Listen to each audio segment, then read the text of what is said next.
Hello and welcome to East Alabama Mental Health Broadcast. I'm Bailey McConnell. Today we have Miss Dawn Pierce with us today, and she's going to be discussing with us some suicide prevention and suicide as it relates to substance abuse.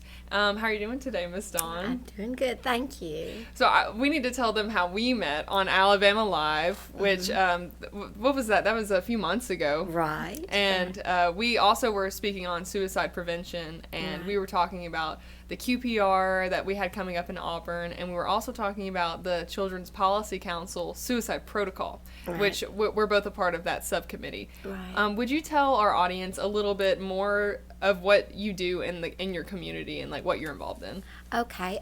Well, Judge Fellows, a judge in Lake County, started a suicide prevention committee, and he invited members of the community as well as many professionals. And so that it was a honor and unexpected as a result of bad circumstances in our family. We lost our son, but I do feel like we need to talk about suicide. It's a real thing. We don't want to as a society, but it's healthy. Right. And so it gave me an opportunity to work, and we made a protocol that the community uses and professionals use when there's a crisis. And also another thing that I've been involved in, which is available at churches, is Grief Share, and it helps family cope if you have lost a member to suicide. And I can't stress how wonderful a program that is because the pain is intense and awful, but there's hope. Right. But there is hope. Yeah. Yes, that's great. So you have that for Yes. recovering families. Yes.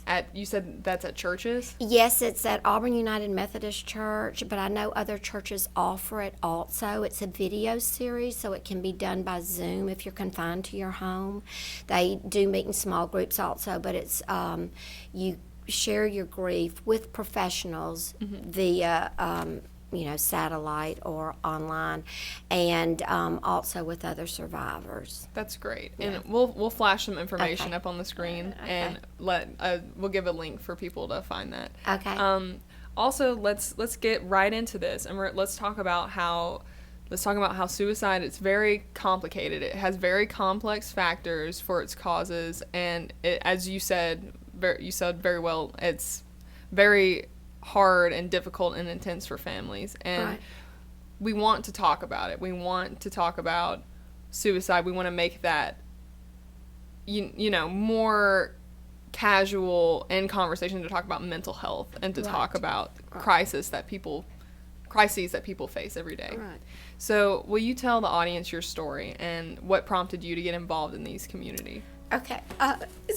But anyway, my baby son, who was just short of being 30, which is an age where I guess it's the second leading cause of death for people in the age group. And I'm not good at statistics, but anyway, it was our family's greatest tragedy and loss. And he struggled for 11 years, and I want to talk first of all about his courage and his bravery to invite people into his fight. We were very honored to be part of it, and now I'm able to speak to his pain, although I haven't experienced it like he did. It was a privilege and honor to be part of that fight. And we encountered wonderful counselors and good medications and so much help that is available. And I know people struggle with suicide, and most people are successful in the fight and do not succumb. But for 11 years we struggled successfully, and he took his medication well, and he listened to professionals. We had ups and downs, of course you do, in his struggle.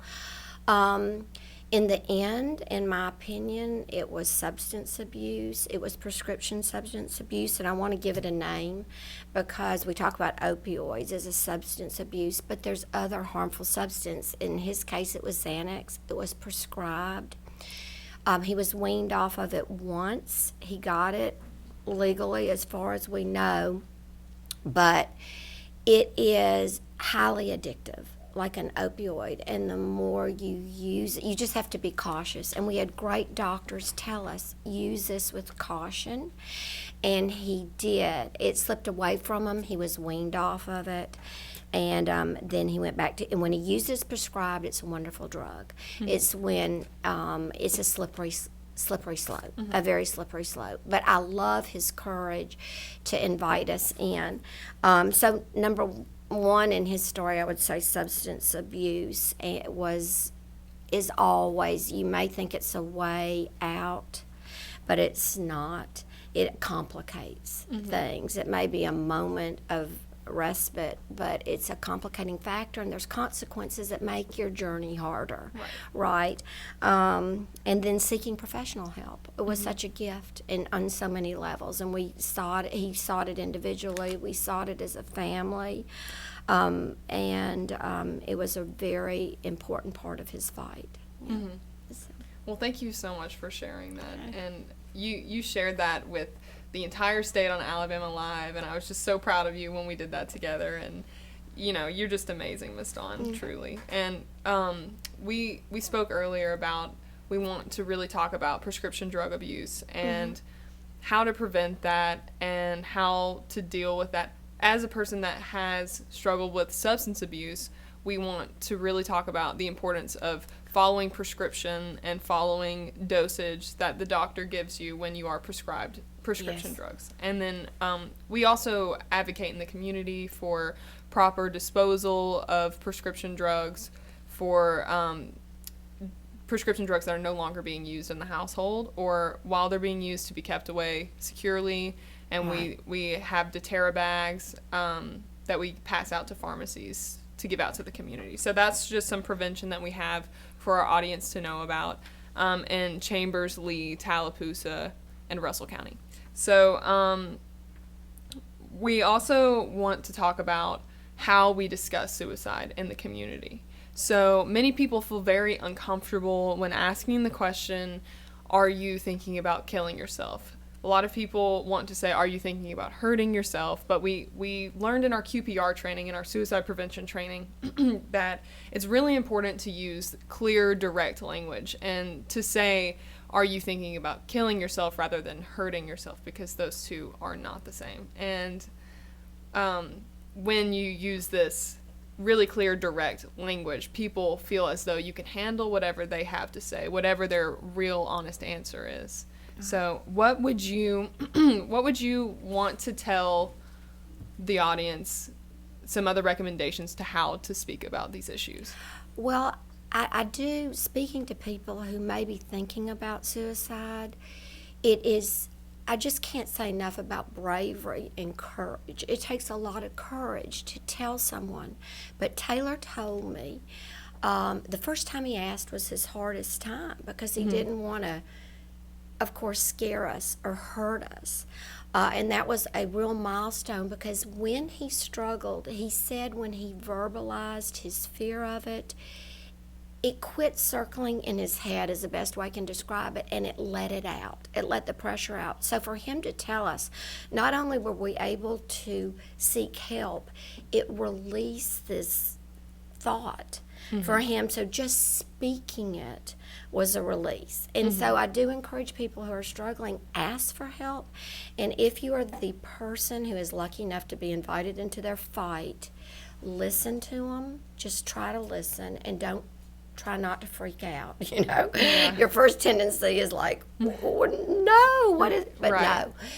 Listen, and I think that's the best thing. Just be there for them. I know I've had it happen with someone besides Taylor, and you are supposed to ask them, would you like me to help you call the suicide prevention line? Would you like me to help you go to a church, or go to East Alabama Mental Health, or go to the hospital? Let's go to the emergency room. Ask them if they, and some people will say, no, I don't want that. And you try to honor what they say and be wise at the same time. It is complicated. Yeah. But asking, listening, and the courage for someone to ask is like key to. Right. So you said, let's reiterate, that it is really important to listen and to remain calm when someone is being open with you, when they are including you in their journey with their mental health, and to create a safe space for that person, Right. where they feel that you could handle whatever they're going to say. Right. So when they do say that they have been contemplating suicide, it's very important to remain calm, and it's very important to remain open to whatever they have to say. Why, not to blame, not to Right. not to guilt them, to Right. just listen and let them speak on it. Right. Yes. So you have just given great information for Wow. families, for Uh-huh. people who are struggling alike. And thank you so much for coming on the show. We're going to flash up on the screen the National Suicide Prevention Hotline, and that is available 24/7. It's also available in Spanish. We'll have that version up as well. And thank you so much for coming in today, Ms. Okay. Stein. We'll catch you next time. Okay, thank you.